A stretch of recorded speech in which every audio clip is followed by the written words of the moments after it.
At around 6:05 on 22nd of March 2024, a passenger train travelling at 56 miles per hour derailed on the approach to Grange-over-Sands station after a void opened in a section of embankment on which the train was travelling, leading to the rails under the train losing support.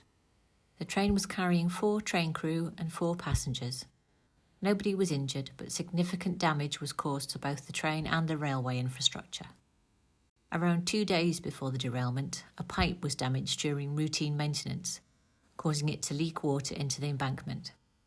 It was this water which dislodged and carried the material away. Network Rail had installed the pipe in 2016. It had been fitted into the gaps between the sleepers as a temporary measure to assist in managing floodwater in the surrounding areas. The nature of the embankment's construction meant that water leaking from the pipe was prevented from leaving its seaward side and was redirected to landwards. This allowed piping to form, transporting sand and silt away from the embankment. As a result, a void formed underneath the track and material continued to be carried away. Eventually, the material over the void collapsed under the passing train. The damage to the pipe was immediately reported to the relevant railway control room by the maintenance staff on site, but due to ineffective communications, no action was taken to stop a pump which was supplying water to it. As a result of the investigation, RAIB has made 5 recommendations. 3 recommendations are made to Network Rail.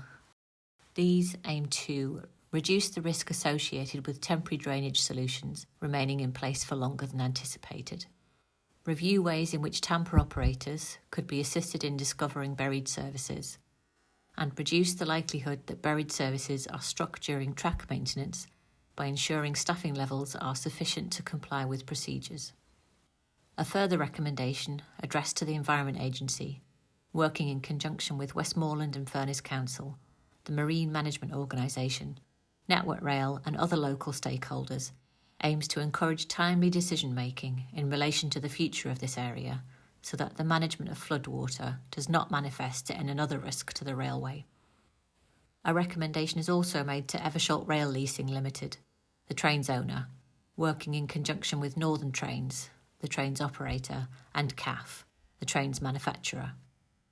This final recommendation aims to reduce the risk of a derailed train being struck by a train on the adjacent line due to an interruption of the power supply to cab communication and warning systems.